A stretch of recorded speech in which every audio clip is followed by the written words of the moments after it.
now you can lock in 30 days of any NBA or college basketball plays, including 5% best bets released from your favorite WagerTalk or Sports Memo handicapper for just $6.63 per day. A 30-day NBA pass is priced at $189 and a 30-day college basketball pass at $189. But you can get both for only $199. To take advantage of this special offer, just go to WagerTalk.com and SportsMemo.com. Choose your favorite handicapper and lock in all basketball action for the next 30 days. Even better, there's no limit to how many handicappers this offer can be redeemed on.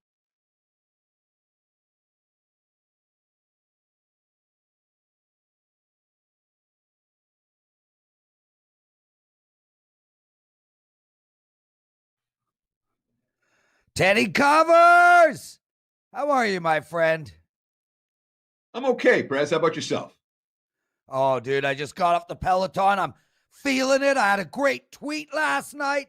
Nailed a -3 plus 390. Got that out of the way now. We can move on. Welcome, everybody, to WagerTalk.com and WagerTalk Today. My brain is non-functional. Ski up first, Teddy. I love this guy. We're talking 3 NBA games. Rockets, funny that. Lots to talk about with them versus the Spurs. Hornets versus the Raptors, and the Heat versus the 76ers. Gianni up right after that. Cleveland and Kansas City. Tampa Bay and New Orleans, and we're going to talk a little bit of UFC, and of course, Ralph Michaels at the end of the show. Teddy, huge trade yesterday. Our lead story right up the top, James Harden. I had to get a Bristol board out, chart the trade, and then my Bristol board broke, so I'm still confused. I want to know your thoughts on the trade and how it affects the lines. I mean, wow. Sure. We are talking about a blockbuster deal. The Nets obviously getting James Harden from the Rockets. And I'm going to talk about each team individually. I'm going to start with the Nets. All right. The Nets are now the clear second favorites to win the NBA title after the Lakers. Goes Lakers, Nets. I agree with that assessment. This trade makes the Nets more likely to win the title this year and more likely to go to the finals this year. All that said, this was, and I understand you mortgage your future to try to get a championship, but the Nets have mortgaged everything. Not just 3 unprotected first-round draft picks. They also get pick swaps, 4 of them. Yeah. Okay. Plus the depth that I loved about the Nets coming into the season. They had more depth than anybody in the East. It's all gone now. Jared Allen, huge loss. Karis LeVert, huge loss. Taurean Prince, loss. They already lost Spencer Dinwiddie. The Nets are now 3 superstars, and who can we cobble together? Which makes them more likely to win a title, but it makes them, in my opinion, much weaker in the regular season. Right now, my initial reaction to the trade, downgrade the Nets right off the bat. They may get better. They will get better. But initially, I've downgraded the Nets. Wow. A counterintuitive maneuver from Teddy Covers. Let's ask Skee Profits what he thinks about that trade and if he agrees with your downgrade. Been a while, my friend. I love that you're back. Regular guest throughout the NBA season. Thanks for joining us. Skee Profits, everybody. What do you think about the trade and what Teddy just said about downgrading the Nets, at least for the regular season, or at least the next little while, if you will? Well, thanks for having me on. I love talking with you guys. And for the most part, I would agree with Teddy. The bench was a big part of why the Nets were good. They had a lot of guys last year who stepped up and were good. So those guys are not there anymore. And I mean, you could get an injury to any of these players, and at that point, the Nets would really be in trouble. So, and to win a championship, you need a bench as well. So I think you downgrade them now. They may struggle when they first get together, and I don't even think they'll win a championship. So I'm downgrading the Nets as well. Let's talk about the Rockets real quick, Skee, because we didn't talk about any of the other 3 teams in the trade. Oh, yeah, you forgot about that. No, I didn't forget about that. I expected you to throw back to actually be listening to what I was saying and then throw back to me, but instead you brought in Skee. But it's okay, Prez. I understand you have other teams. Oh, here we go. Nonetheless, let's talk about the Rockets, who were able to get, again, 3 first-round draft choices unprotected from Brooklyn, 4 pick swaps, plus the Cavs first-rounder for a guy that basically, and also they got Victor Oladipo. Crooks is a guy who can fill in for them. Exum's a guy who can fill in for them. It doesn't make the Rockets better initially, but boy, this revitalizes a franchise for a guy who, A, they had to trade, and B, there weren't that many suitors for. I was amazed by what Houston got. Agree, Skee? Yeah, I love the trade for Houston, all of the picks and everything. But in general, I mean, just watching them to start the season, they were better off when Harden wasn't on the court. I mean, you want all the guys just playing for each other, really. And so you're going to add a guy like Oladipo. I liked it better when they had LeVert, but I'll still take Oladipo. I think the Rockets team will be a team to bet on in the near future. I know they play today. We'll talk about that game, but once they have John Wall and Oladipo and everybody healthy, I think they'll be a team to bet on. I'm with you on that. Let's talk about the other 2 teams real quick. The Pacers get LeVert. The Cavs get Jared Allen and Taurean Prince. And I love the pickup of Allen for Cleveland. And frankly, I think LeVert's going to be a better fit than Oladipo for the Pacers. Both those teams, for me, immediate upgrade. Not a major upgrade, but I think the Pacers and Cavs both got better. Agree or disagree, Skee?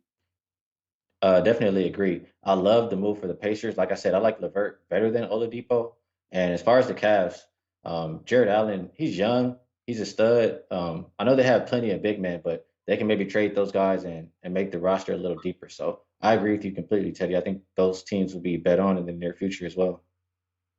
The fascinating part for me, honestly, is just going to see, look, if Kyrie ever actually comes back. Right now, they're going to be a 2-headed monster. But if he does, Harden doesn't work well with other ball-controlling point guards. Chris Paul and him didn't get along. I don't know about him and Westbrook back in the OKC days, but obviously that team was broken up. Is there going to be, Skee, is there going to be enough ball to go around for those 2? You know, I hope they work it out, but I don't think so. I haven't seen Harden play successfully off the ball for years, as you mentioned now. Even in OKC, if I just thinking back, I feel like he just came in on the second unit and kind of just did his thing by himself. So it's going to be interesting to see how Harden plays off the ball. And I know Kyrie can do it. I know KD can do it, but we'll see how Harden fits in there. Let's get to it, my friend. Talking about the Rockets. They're playing tonight. They're on the road playing the Spurs. San Antonio -7. And they're 7-4 ATS on the year, Skee. 220 is the total. Where are you going in this game? 7-4 against the spread, but I pretty much can guarantee in majority of those games they were not 7-point favorites. San Antonio has been playing good, but this is a spot kind of where I like to fade these teams coming off of the long road trip, 4-game road trip, returning home. I'll call it a flat spot, and that's what we have San Antonio in today. Those teams are losing about 42% of the time. And on the other side, I already talked about what I think about the Rockets. I like them a lot when everybody's healthy, but I just think everybody on this team has something to prove, especially with the way the Harden was talking about the rest of the team. And I just think it's a breath of fresh air. And I look at teams in the situation that the Rockets are in, and that's being they lost as a home dog by double digits in their last game, and they're rested back to 2020 in January, 45-25-2 against the spread, 64.3%. So only way I'm playing this game is backing the Rockets. So I agree with you 1,000%. And when you look at the quotes out of San Antonio, after they closed out the road trip with the double-digit win the other night, boy, they were a little bit fat and happy, which is a classic recipe for a flat spot at home in that first game back. The problem is, who do the Rockets have on the floor tonight? I'm seeing Eric Gordon's not likely to play. Kurix isn't going to play. Oladipo's not likely to play. They're both doubtful. John Wall's out today. Daniel House is out today. Do the Rockets have enough guys on the floor to keep this one close, or is this one going to be one of these D-League type rosters tonight that we need to be aware of? And, I'm looking at this line, and I agree with you, Teddy. There's not really a lot of guys out there. But if the line creeps up, I know that they said DeRozan will play tonight, I Yeah. believe. So I was thinking the line may tick up a little bit, but the only way I cannot back San Antonio to win by basically double digits. The only way I can play this game is the Rockets. I mean, look at the Pelicans game last night. You had Zion out, you had Lonzo out, plenty of guys out, and they still found their way inside the number.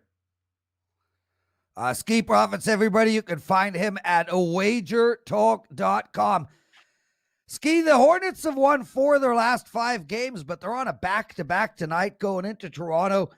I mean, Toronto's season's been an utter nightmare. 3-7 ATS, but they have played better their last 2 games.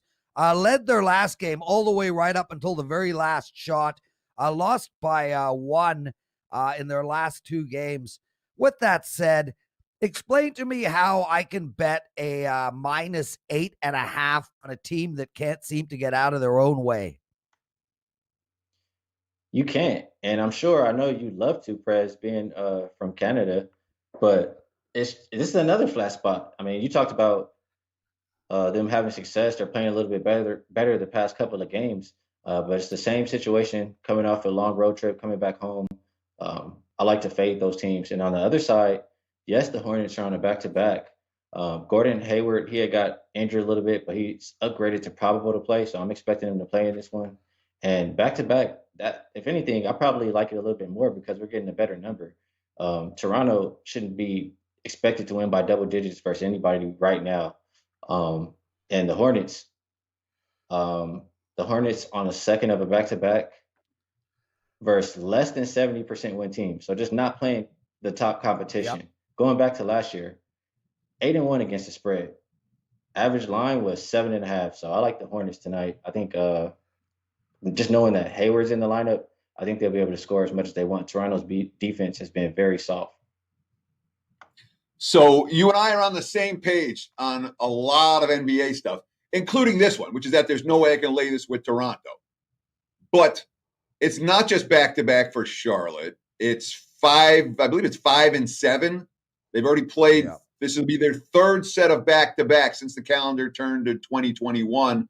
And I believe it's their 9th game in 14 days so far this year. They looked completely gassed last night. They were out of gas. I mean, they came out flat as a pancake. I cashed with the Mavs wire to wire. It was an easy one last night.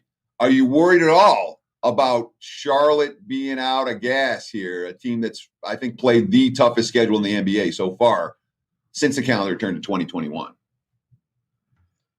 If they were without Hayward, I would be a little nervous. But they have some younger guys over there, and especially LaMelo. The way he plays, I think, energizes everybody else. And I'm sure some of the younger guys will be ready to play again. It's a mixture of I cannot back Toronto double digits, and they're on a flat spot, and Hornets have just been good in this role. So it's only one way I can look.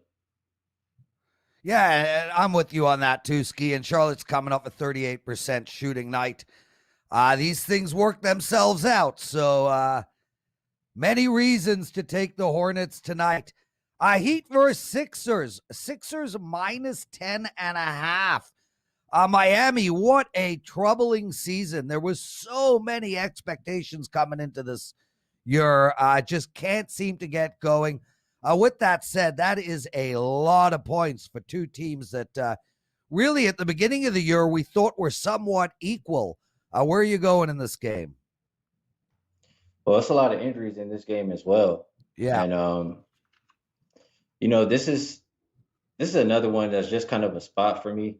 It's not one I run into the window with, but the way that I would look at it, the Heat still have some capable guys over there. And I'm looking at teams that lost their last game or won their last game as a favorite, but they had to do so coming back from a double-digit deficit.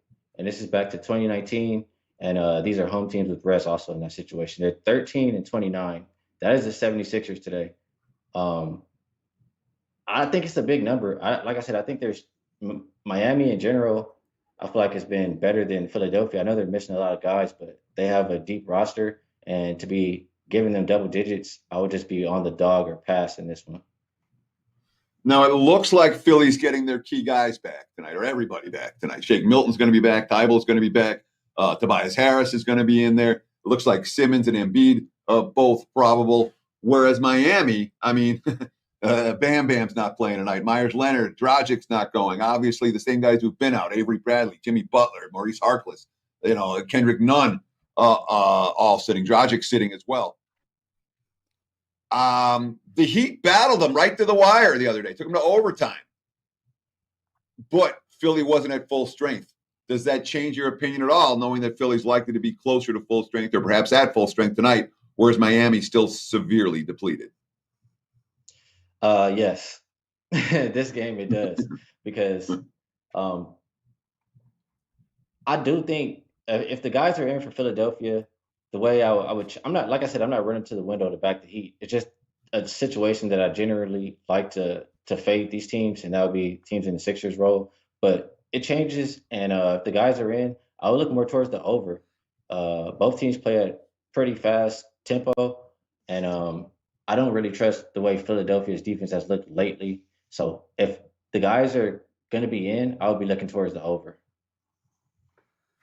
Skee Profit, everybody, one of the best NBA bettors on the planet, a person deeply involved in the WagerTalk family. Hakeem, what do you got to promote for us today? Well, I haven't added anything yet, but I'll have one up right after this show. I just made sure I was ready to talk to you guys and share some info. So I'll have a play up, and thanks for having me on. Brother, it's always a pleasure. We'll see you weekly to discuss NBA. Skee Profit, everybody. Thank you, my friend. We'll be right back. Teddy 6Bs, Gianni the Greek, Ralph Michaels, and a whole lot more. We're not even 2 weeks into 2021, and Ace is already up almost 21% in profit. In 2020, he was number one in total profit, number one in NFL, number one in NHL, number one in soccer, number one in NASCAR. He was also number two in college football, MMA, boxing, and tennis. For a limited time, you can lock in 30 days of his picks, including any 5% big moves, for only $199 versus a regular price of $349. No coupon code is required, and if you're already a subscriber, the 30 days will be added on top of any existing subscription.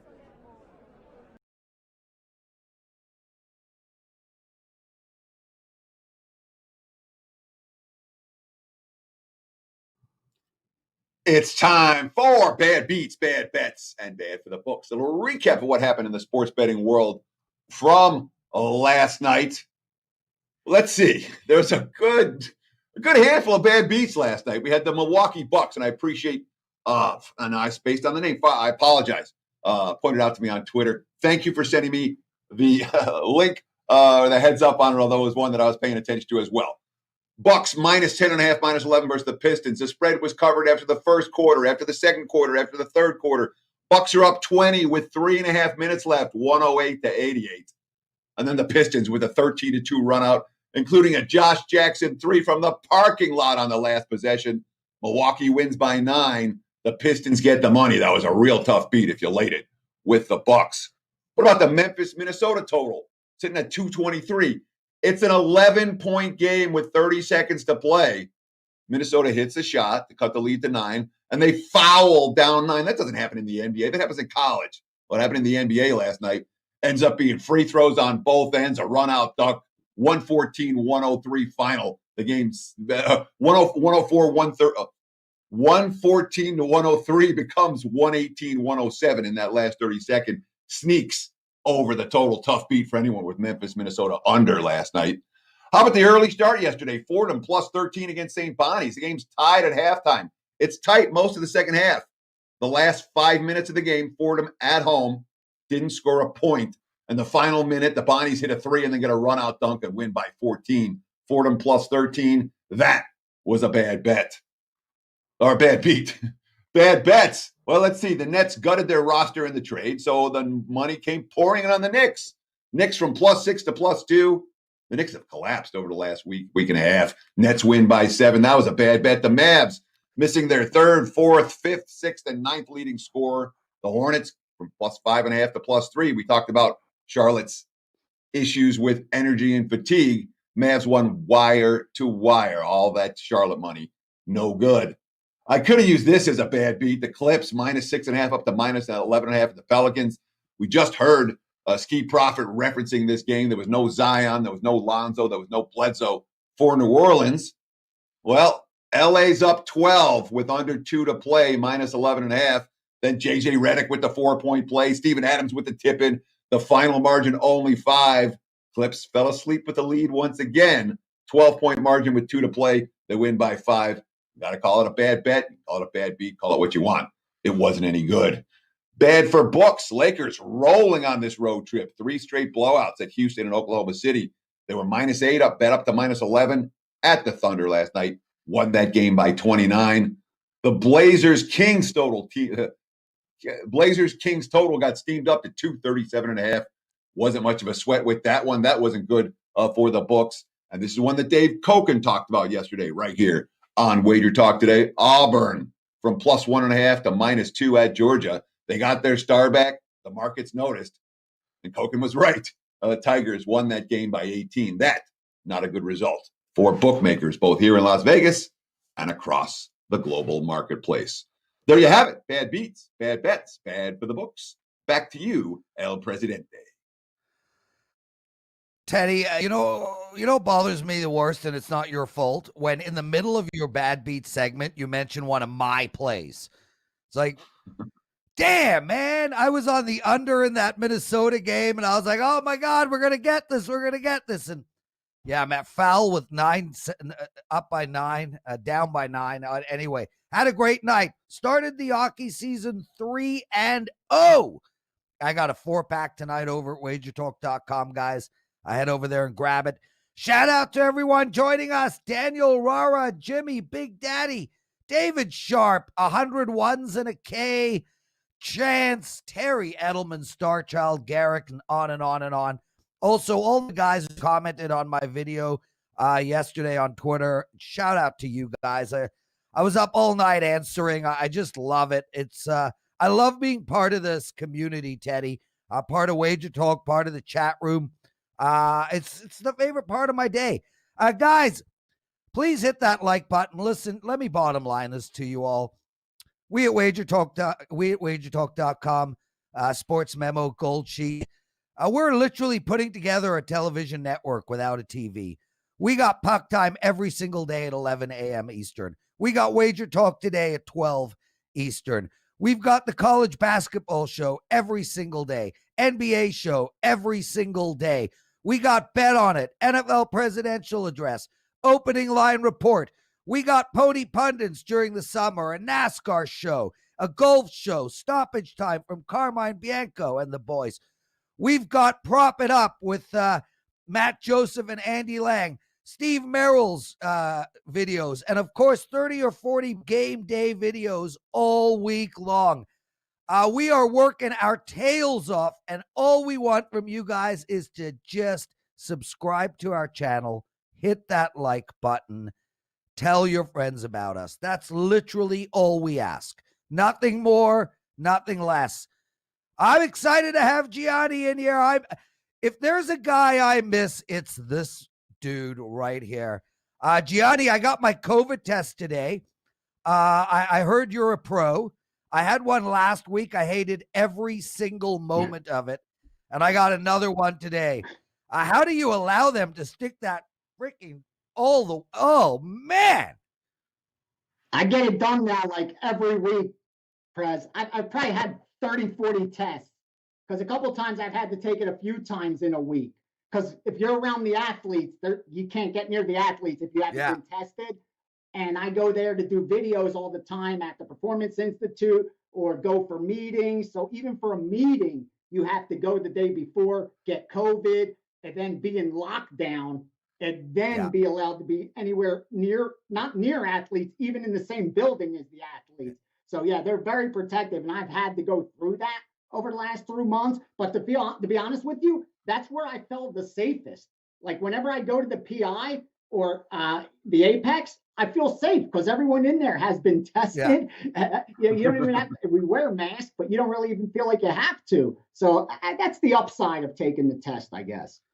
Yeah, well, listen, we in Toronto, we just got an emergency Amber Alert. We're going on full lockdown, and it says if you want to have a sesh, as I call it, with your woman, you need to present a COVID test. So it's been 2 days for me. I've got to go get my COVID test. I don't like the rule, but what can you do? Brother, we got to keep these segments tighter now. I know I've been rambling, but let's get straight to it. Cleveland, Kansas City. This is going to be a fun game.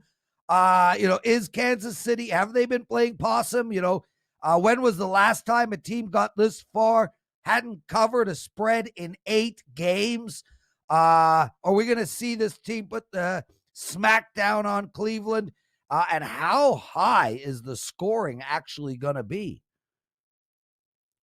Listen, disclaimer, I already bet this game, guys. I bet the over 56, and it is probably the squarest bet on the board out of the 4 games. But it to me just seemed obvious because we know Cleveland could put up points, and they're not known as the best defense. They're 21st in scoring defense. And then even Kansas City this year, although they're good offensively and putting up a ton of points, top 6 in scoring offense, they allow a lot of points as well. Teams have been able to score. So it looks like the kind of game where you're going to get some points.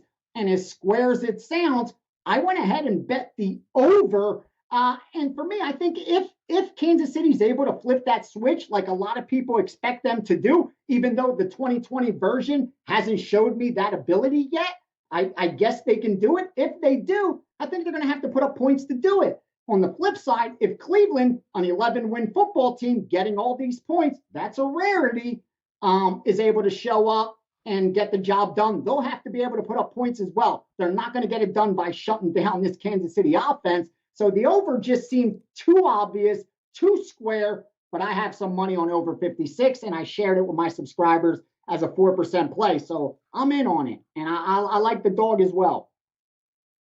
Let me ask you this from a game plan standpoint. It seems to me like the Browns match up fairly well with Kansas City because Cleveland has that power rushing game, the Chiefs' defensive weakness against the run, and Cleveland with a solid pass rush. If you're going to beat Mahomes, you got to get pressure on him without blitzing. Both of those factors speak to me towards an under as opposed to an over. The Browns are running the football, and if they get pressure on Mahomes, we're not as likely to see a wild shootout. Do you agree with that assessment or no?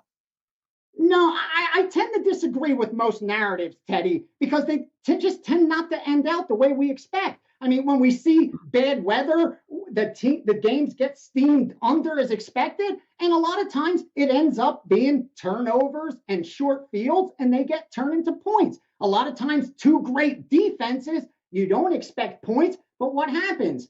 Turnovers, some short fields, and we end up with points or special teams. So I try not to play psychic and, they have to do this to win. They have to do that to win. So if they do that, the result will be this in scoring. I think it makes it harder than it needs to be. Again, like I say, I'm a simple guy. I try to keep it simple. These teams put up a lot of points.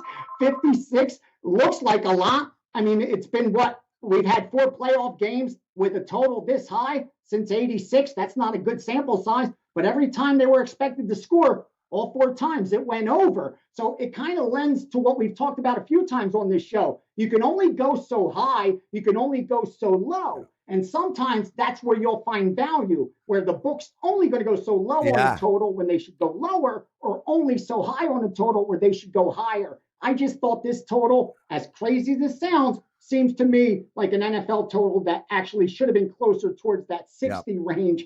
And I know some book opened like 52 or 53 and got slapped immediately. But even at 56, I thought there was some value there. Gianni, I love what you're saying, and I've been saying it all year. Take the highest 3 totals over, the lowest 3 totals under. You're going to win. You can do it blind. You don't even need the help of Teddy, Gianni, and I. There's a ceiling and a floor, guys, and there really shouldn't be. As well, Teddy, just in regards to what you were saying, Cleveland has allowed the most long bomb passes in the NFL. Tyreek Hill, guys, take him on the over in as a prop bet. And Gianni, team total, Cleveland, 22.5. I know you like the dog and you like the over. I think that might be the best bet of the lot. Let's get into the Saints, Tampa Bay. So much to talk about, so little time. I'll shut up and hand it to you. Yeah, I mean, listen, forget what you saw during the regular season. Granted, the Saints beat them twice. They covered twice.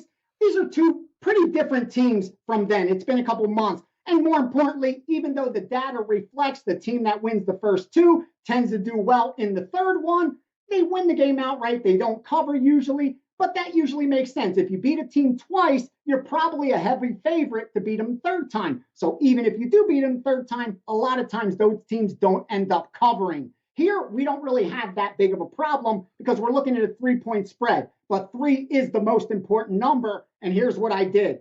Disclaimer, I bet this game. I released this game. It's a premium. I'm on the New Orleans Saints, but I bet the money line. I laid minus 160. I laid minus 165, and I think there's a ton of value there. I think the true line, a minimum, is minus 200, if not higher. And here's why. I think they beat them easily 2 out of 3 times straight up. Forget the points. Again, 3 is the most important number. These are two very elite football teams. We already know that. But I do believe Tampa Bay's a little bit fugazi. And what I mean by that is you look at +8 in turnovers. That's awesome. 5 of those came from fumbles. There's a lot of randomness on who's going to pick up a fumble. I like the New Orleans +9 in turnovers, 10 of those by interceptions. That to me is more legit. And then, can you pressure Brady? Washington didn't do a great job of that. I think the Saints will be able to do that. And if they could get pressure on Brady, I think this defense can slow him down. And more importantly, Breeze and New Orleans has had success against him. I'll take the New Orleans side. I'll take Sean Payton to get this team ready to not allow them to fail like they have in years past when the road was paved through New Orleans and they didn't get it done. I think it sets up nicely for them. And finally, how do you get -3 here? This line should be at least 5, 5.5. The reason it isn't, Tom Brady and the Tampa Bay Buccaneers offense that's been lights out, lighting up the scoreboard. They've won 10, 11 games in a row, if not for that Arizona Hail Mary at the end. So, I mean, it's a team on a roll with a ton of momentum, and that's why the line's shorter than it should be. But on the money lines, where the real value is. Because if they're going to force you to lay -20 to lay 3, the most important number, let's go ahead and lay that -160, 165, where the break even is around 62%. And like I said, they win this game 2 out of 3 times. We got a 5% margin. I think it's a lot greater than that. Saints money line. Win or lose, I think it's a hell of a bet. So when I'm playing money lines in the NFL, I'm much more likely to be looking at favorites at less than a field goal, as opposed to here where you're talking about a favorite of a field goal with a little bit of juice. Is that a strategy that you use as well? Or is this a situation where you're like, look, they're going to win 2 out of 3. They're going to win this game 67% of the time, and I only have to lay a 62% price, and that 5% is a legitimate edge for me in this contest. It's a combination, Teddy. It's when I know that the majority of books out there are going to charge a big on the 3, I could find 3 at a discount. I have -105 accounts that I've negotiated with bookmakers. So I could get myself down at -3. I could probably get down still at -3, -105 right now. I like -108, -107. But I know my subscribers, 9 out of 10 of them can't. They're forced to bet into books right now that are showing 3 -120 on the screen. I'm not going to have my guys lay 3 -120 when they could lay 45 more cents, 40 more cents, and get that down to a pick 'em, where I think with 3 being such a key number, with expected steam on the under, to me, it just makes a ton of sense. Why have them lay the big on 3? Just bet the money line. Gianni the Greek, everybody. Gianni, I got a promo to give out for you. We'll talk UFC, but really quickly.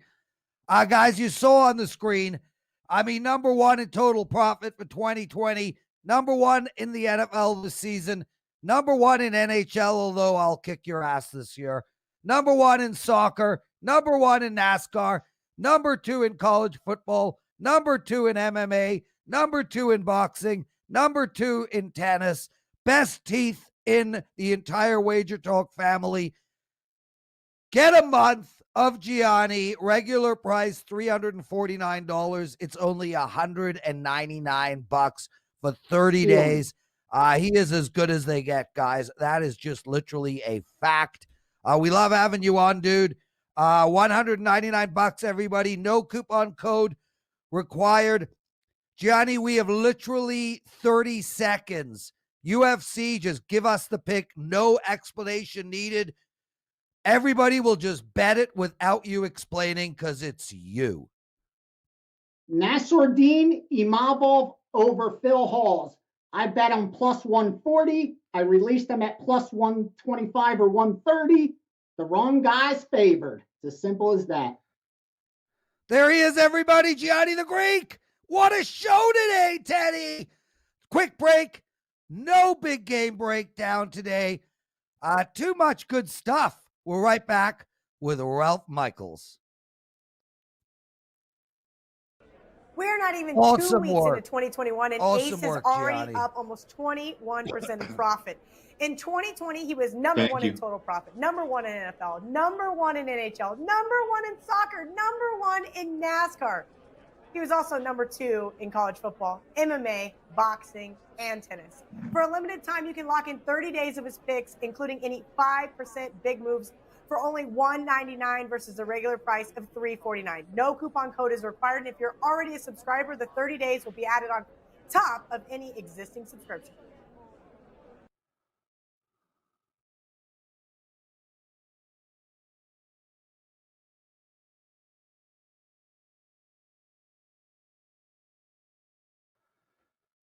Welcome back, everybody. Wager Talk Today. Tomorrow's show, Rob Vino and Andy Lang. Teddy, we got a guy in the chat room with the name Tie-Dye. God, remember when we were young? Teddy and I both hit the Grateful Dead when we were in our 20s. I wore a lot of tie-dye. Did you? No, I never wore any tie-dye. You hit the Grateful Dead hard when I was in the 20s. I went to go party in Chicago every weekend one summer. You're the one that was traveling with the band, dude. I never did that. It was a lot of fun. I enjoyed going to Chicago. I went to Wisconsin one time and Indiana one time and some of the other places. But I was never like, going around with the Dead. You spent your summers that way, dude. Yeah, dude. All that said, summers. Thank you for watching, Tide. I appreciate you in the chat. 10 summers in a row. I saw 64 Grateful Dead shows. Oh, my God. That was a long time ago. Ralph Michaels. How are you, my friend? Ralph, tell everybody to hit this like button, would you? 385 people in the chat room, 103 likes. We're not asking for much. It literally takes half a second. Hey, guys, would you please hit that like button if you like the content here? And if 10 guys hit it right now, Prez will not say another word the rest of the show. Yes. I'm hitting it. Not one person. Nothing. Not one. Not two. Two hit it. All right, I'm going to talk, guys, as you guys are hitting. And I didn't do an angle of the day, Teddy and Prez, because I just wanted to break down these numbers for the division rounds and the playoffs. Now, remember, there's a lot of randomness when you only have 4 games and you're talking about division rounds, and we're talking about over a period of years. But let's just give you some numbers so you have something to base it on. And look at the disparity in this. Number 1 seeds in the playoffs. Number 1 seeds in the AFC have gone 12, 17, and 1 against the spread. Number 1 seeds in the NFC have gone 19 and 11. So right there, Teddy, we're starting right at the top. If someone says, oh, number 1 seeds are good, number 1 seeds are bad, look at the discrepancy just between conferences. Is that randomness or is there something to that, do you think? But yeah, I tried to go through and look, and since we're talking 30 years, it's such. We'll keep going, and we'll see where we get to. Home favorites of 7 or more in a division round, like Kansas City is. 5-2 straight up, 2-5 ATS, much like Kansas City's run this last 8 games, right? 8-0 straight up, 0-8 ATS. The Bills won in the wild card round They won, but no cover. That includes Buffalo and Tampa Bay, depending on what line you had. Those teams, look at that, 1-7 straight up, but 6-1-1 ATS. And one more, Teddy, then I'll get you to comment, and we'll finish off the list. Division dogs off a wild card upset like the Rams and Cleveland. This one to me is one of the more meaningful ones in here. You're off that big upset in the wild card round. You're a division dog again. You've only gone 12-46 straight up, 22-36 against the spread. So the one out of that group that stands out to me is the win and no cover in the wild card round. 1-7 straight up, but 6-1-1 ATS situation that Buffalo, and again, depending on where you got it, Tampa Bay would be in this weekend. And the reason that stands out to me so much, Ralph, is because when you're talking about postseason NFL, every game has such a big impact on the following week's point spread. And the teams that cover point spreads develop a betting bandwagon very quickly compared to the teams that don't cover point spreads. So when you have a team like Buffalo that won but didn't cover last week, like Tampa that won and didn't cover last week, there may well be legitimate value on those squads. Your numbers clearly show it. Scoring a lot of points in the playoffs hasn't been a good thing the next week. When teams score 39 points or more like the Browns did, they are only 7-19 against the spread, 26.9%. But look at good defensive performances like the New Orleans Saints. When you allow 10 points or less in a playoff win, the next game, you are 52-31-2, 63%. The next one, I'm just going to give one complete. Go ahead, Teddy. I was going to say real quick, that's one that makes sense in the defense. In the playoffs, defense wins championship. The teams that are shutting teams down one week likely to be able to do it again. Although, I don't know if you take the number with a grain of salt, because the Bears were one non-2-point conversion away on the final play of the game of getting to 11 in that contest. Nonetheless, they certainly fit into the pattern of scoring 10 or less, which has been profitable to back those teams the following week, like New Orleans. The next one is a wow number, guys, and this is courtesy of Mark Lawrence in the Playbook newsletter. I just basically took it from him. Thank you, Mark. If teams got to the division round, and we talk about this all the time, Teddy, it's a process. Winning games, getting to the playoffs, winning a playoff game, getting to the conference championship. Division round teams that are off a conference championship loss the year before, 33-15-2. That's Green Bay this week. Makes total sense to me. Look at this subset that Mark Lawrence found. If their opponent is off a double-digit win like the Rams are, and the team is in the division round off a conference championship loss like Green Bay is, they've gone 21-3 the last 24 times.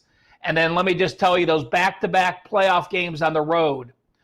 2001 to 2015, teams that played their first two games on the road went 59% against the spread. Take a look at the last 4 years.